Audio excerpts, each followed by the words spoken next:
Good morning, Ohio. It's James Lewis of This Dream House here with Danny Peary. He is one of the authors of Hana Ali. Danny, tell us, who was your other author?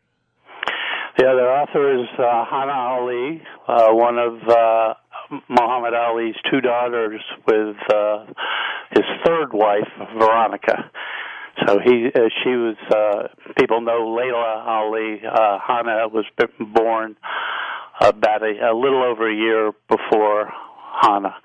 So she's my co-author. So we have a title, Ali on Ali. So it's a quote book, and it could go either way. It's Hana Ali on Muhammad Ali or Muhammad Ali on Muhammad Ali. So it's a perfect title, I think. Oh, definitely. I agree 100% because, I was kind of thinking that as I'm reading it. I was going to say a lot of it obviously is in his own words, but then, of course, she also has input and kind of explains and gives the deeper meaning behind the stories of why her dad said what he said.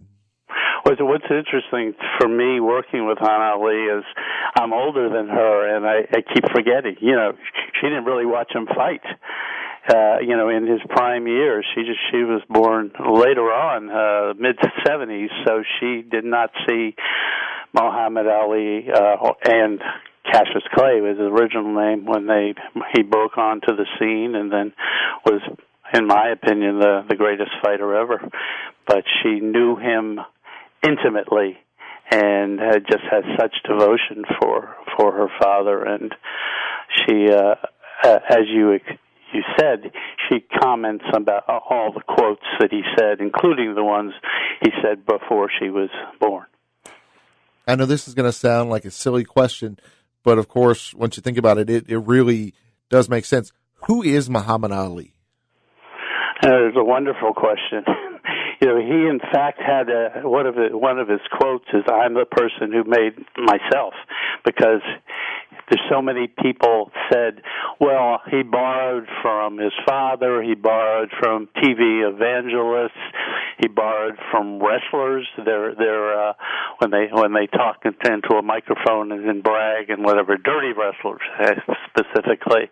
But he always said, the person who made me is me. So that's a perfect question. And one of the quotes, I mentioned are quotes by Muhammad Ali, author of the book, but we also have quotes by other people. And one of them was one of the many, many, many people influenced by Muhammad Ali, and that's Kareem Abdul-Jabbar. And he says, one of the reasons Muhammad Ali was so great is he had the ability to be different people, a different person to every person. And that, I think, he really hit the nail on the head, because Muhammad Ali is a different person to different people. He's for fight enthusiasts. Here was the greatest fighter ever, the first heavyweight who had speed and power. There's nobody like him before. The speed, he had the speed of a middleweight, like his idol Sugar Ray Robinson. But anyway, we marveled at this electrifying fighter. He also was with his famous phrase, "I am the greatest," was a symbol for many African Americans for black pride. For when he did not go into refused induction into a war, the Vietnam War, which he didn't agree with, he became an icon for the anti-war movement. When he battled Parkinson's in his later life, people admired this person who had a deadly disease and faced it with grace and humility. And in the later part of his life, which I think is completely different from the first part of his life, he actually went back to the way he originally was before he became a strident Muslim, and he changed. He always was a Muslim, but he changed a lot, and he became like the kindest man in the world. And which is what everybody admired him about him. And in fact, his fame grew after he retired. He's a rare athlete who became more and more famous and more loved and respected. So that what I said is the way I feel. I think just everybody looks at him in a different way, and that's including his family, including Hana and Layla and whoever, and they all see a different person. But the one common element that I see is no matter how you saw Muhammad Ali, how you approached him, everything was inspirational. He inspired everybody, and that continues to this day. And that's why a lot of these quotes are so relevant, have such impact, is they're still relevant. They were said, up to 50 years ago, and they still have resonance. Exactly. I mean, his ability to not just speak on topics that were relevant at the time, but how they're still, like you said, they're still relevant. They're still changing lives. They're still impacting people, still motivating, still inspiring. So, a lot of athletes. The previous book I did was about Jackie Robinson, who many people haven't ever seen play, and they don't have a great recollection of him, which is why I did the book. With Muhammad Ali, there are a lot of people who saw him fight. They're still around. They remember. And if the younger generations, they come around, and those people, like me, will tell other people about him. So his story has continued for this entire time. So even if he wouldn't have been the great boxer he was, he probably still would have had a major impact on the world, do you think?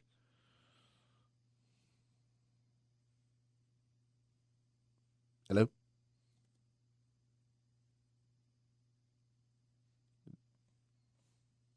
Hello?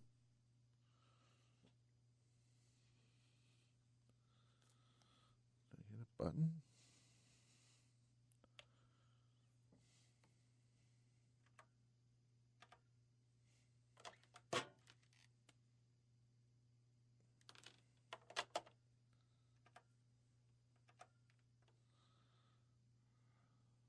Before he got Parkinson's, and his famous voice was silenced a bit, but we still saw him, and we were, as I said, the word that keeps coming back is that we were still inspired by him and impressed by him. Man, what a life this guy had.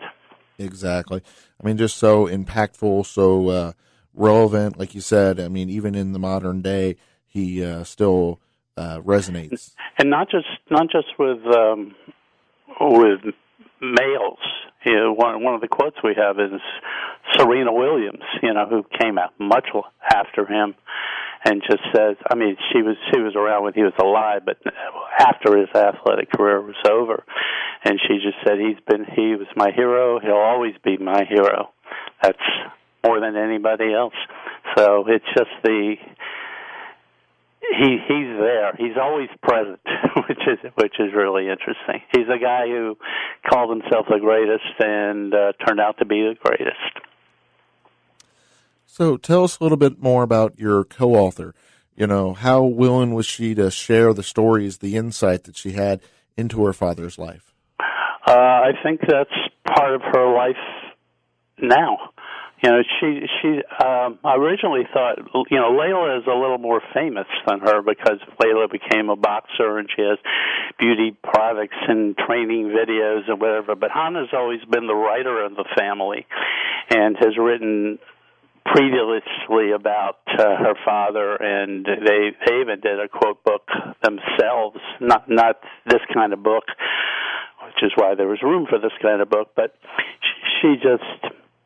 And she's doing an intimate autobiography about her relationship with her father, so she's working on that. I think she might have finished it already.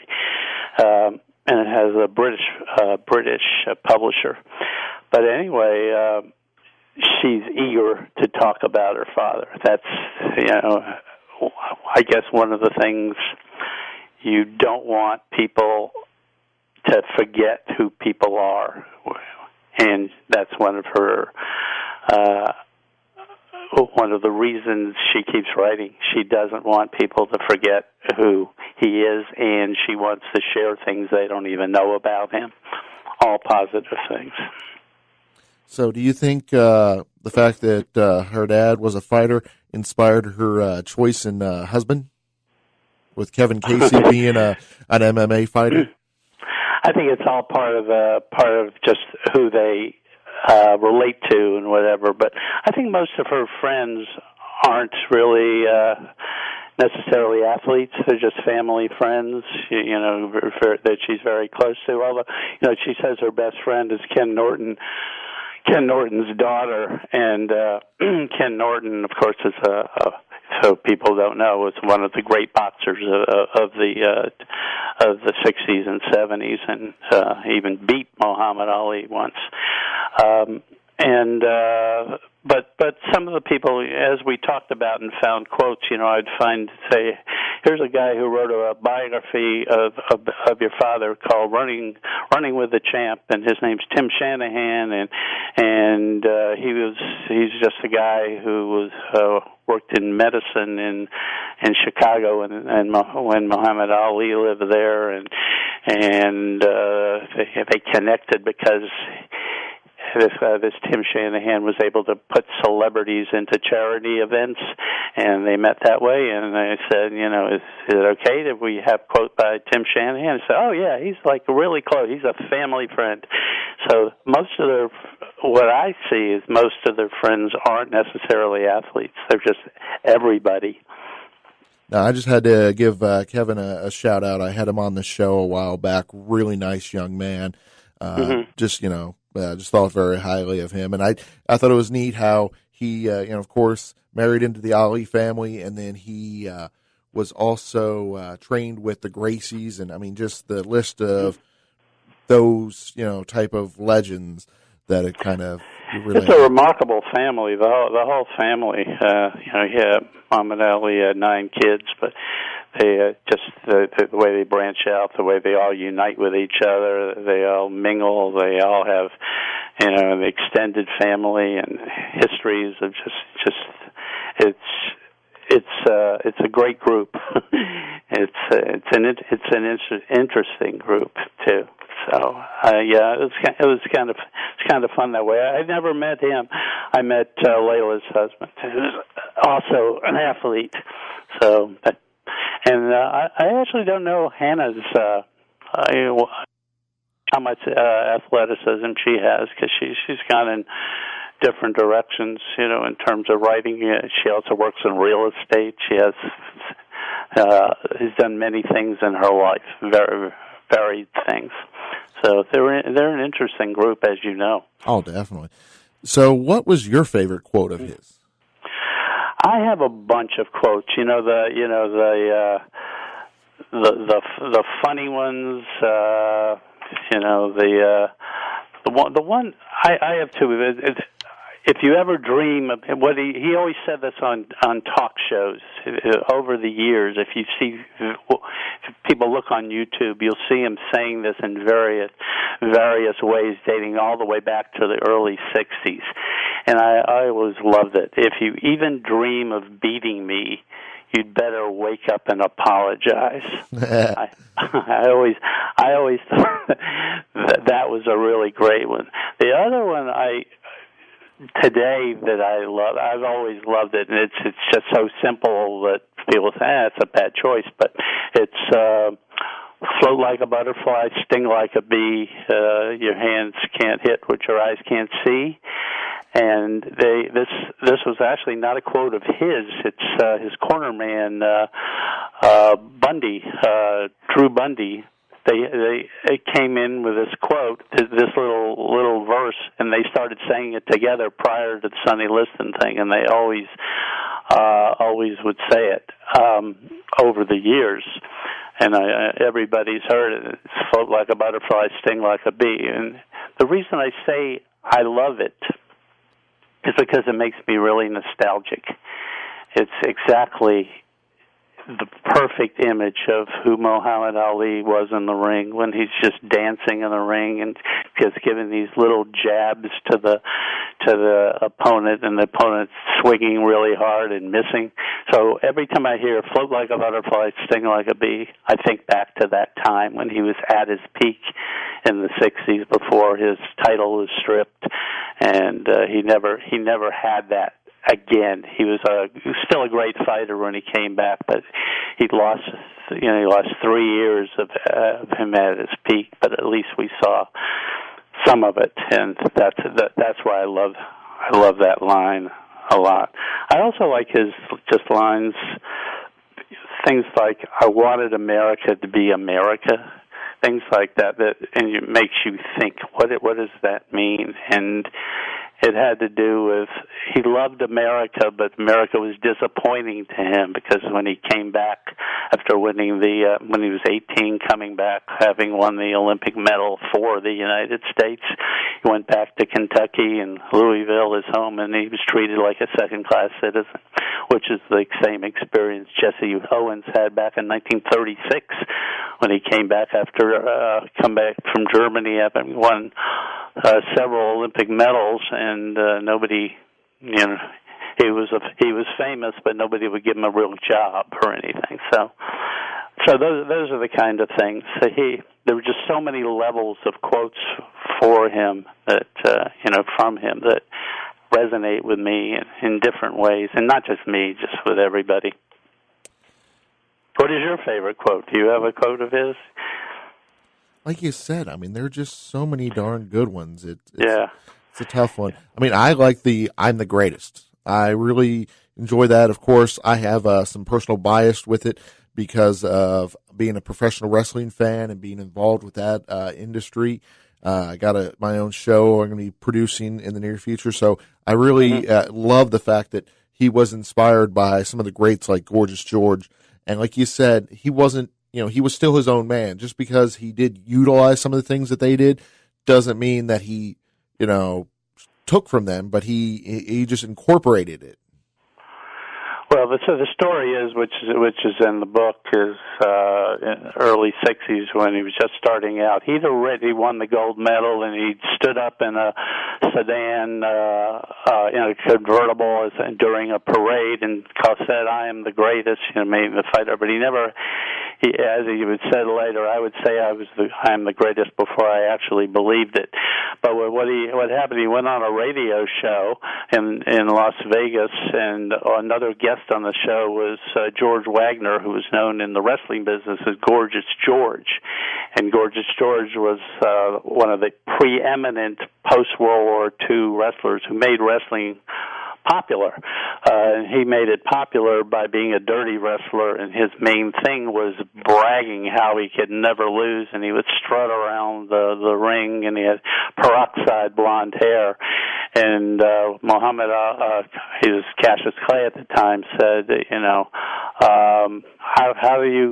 how can you have such a bad image? Isn't this terrible? And he says, the bad image, people want me to shut up, and they go to the arena to watch me fight and to lose, hoping somebody's going to shut me up. And Cassius Clay said, hey, that's a good idea. So he really started the boasting. I am the greatest. I am the greatest. I can never lose. Nobody born yet will ever beat me. I'm going to beat Sonny Liston. I'm going to be the champion.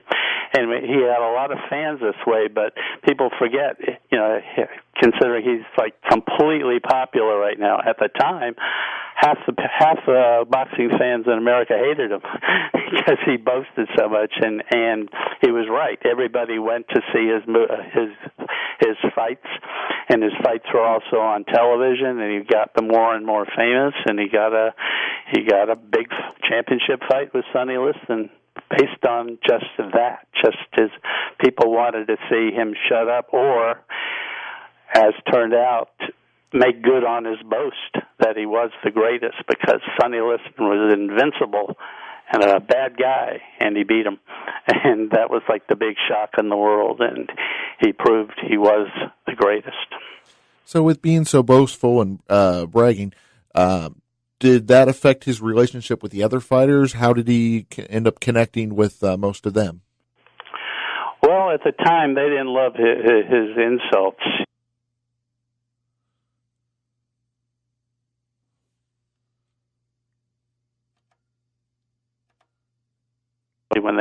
would refuse to call him Muhammad Ali. They would continue to call him Cassius Clay.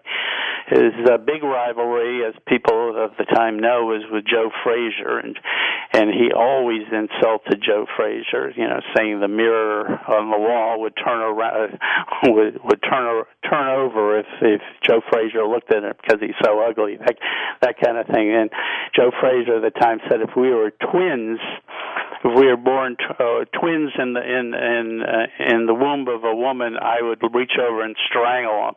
And so they at the time they clashed. He clashed with almost everybody, and as it turned out, years later, they all loved him, and he loved them all too. And he says, it's just for the money. That was it. We argued for the money, but we all loved each other, and they all had just such respect for him. And there in the book we have a lot of the quotes from the different fighters and how much they adored him. Even Floyd Patterson, who said, I was a fighter and Ali was history.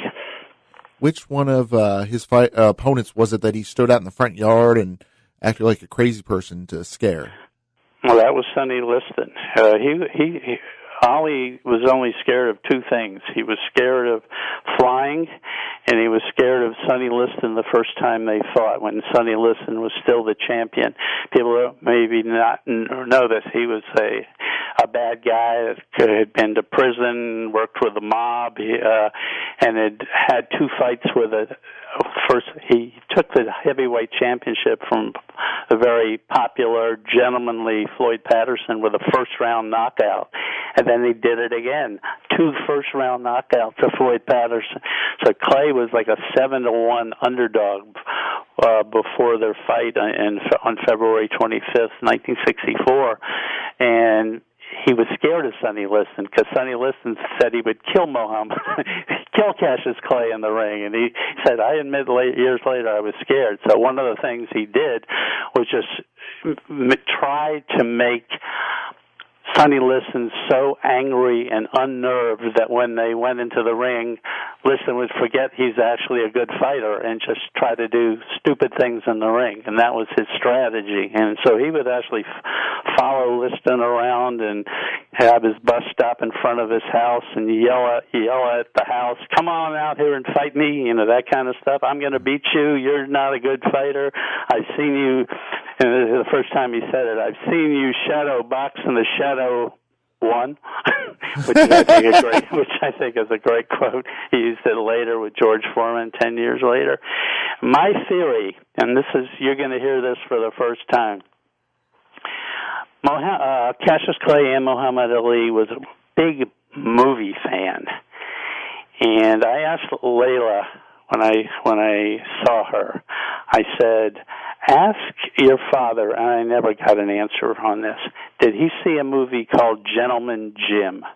Because back in the 60s, this movie was on TV all the time, 50s and 60s. It's starring Errol Flynn as Gentleman Jim Corbett, who's considered the first scientific boxer.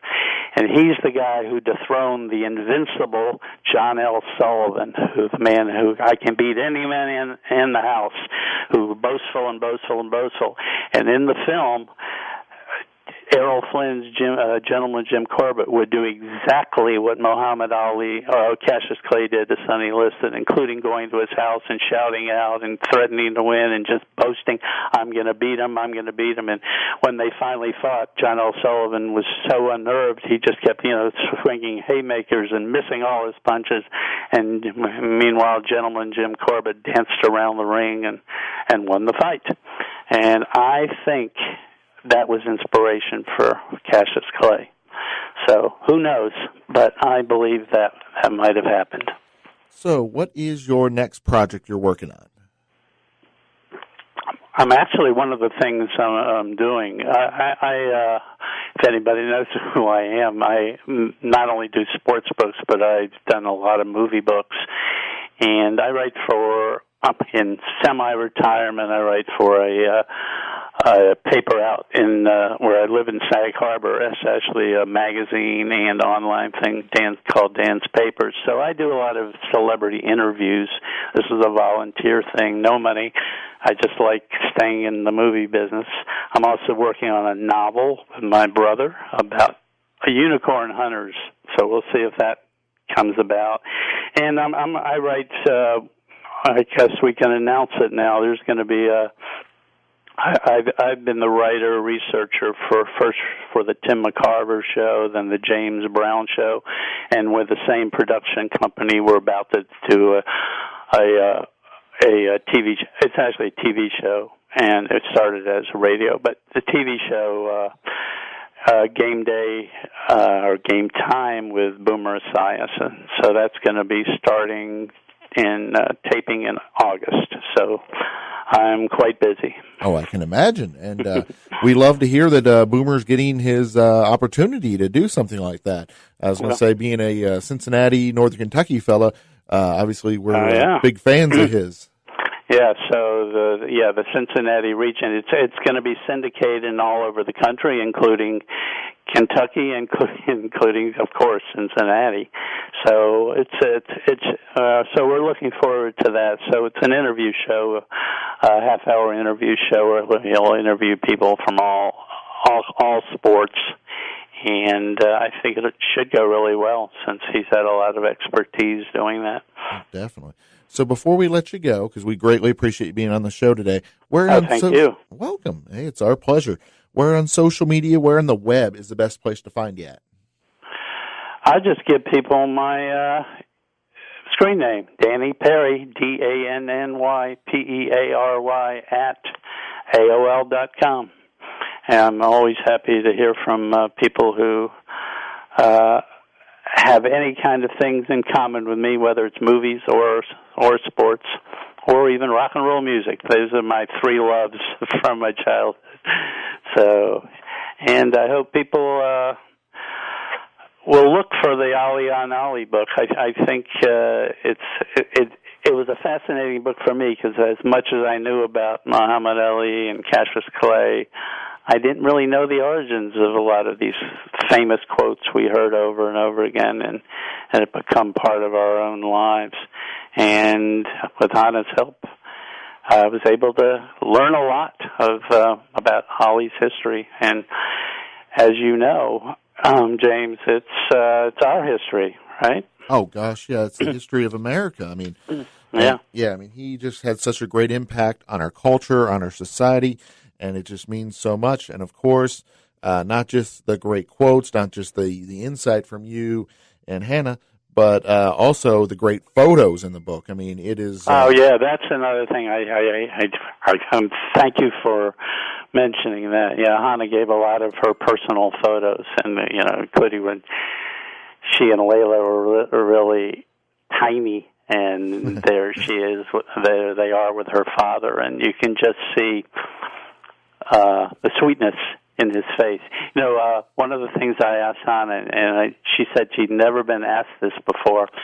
I'd done a book I'd done a biography of Gil Hodges, who is being celebrated this year because it's the 50th anniversary of the amazing New York Mets winning the World Series, 1969. He was the manager. But before that, he was a first baseman for the Brooklyn Dodgers in the 50s. Their famous Campanella and Jackie Robinson and Duke Snider. And he and Pee Wee Reese, they're all in the Hall of Fame, and Gil Hodges should be. But the thing I was saying, he was known as the strongest man in baseball, he and Ted Kluszewski. And I asked about him, and apparently he had really soft hands, which made him a great first baseman. He was able to catch everything. And so I asked Hana, first time ever, did your father have soft hands? And her answer was yes, they were really soft. She was really...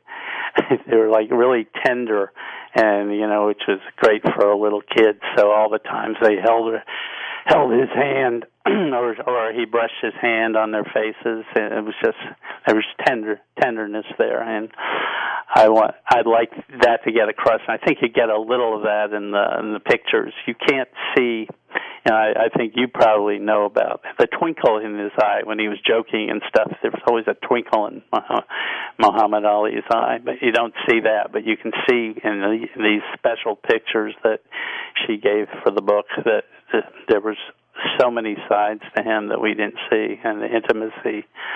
I just love looking at those pictures. I hope you do too. Oh, I do, definitely. I mean, like you said, it just gives a whole nother perspective to Muhammad Ali, and just just the depth of his personality and his influence on society. So I'd like to thank you for being on the show, and definitely my pleasure. My pleasure. Yeah, we would love to have you on again on other topics in the future. Obviously, you're going to be crazy busy with the Boomer Show and all the other stuff, but definitely we'll have to stay in touch and have you on again. Yeah, thanks so much. That would be a pleasure also. So thank you, James. It was great fun. My pleasure.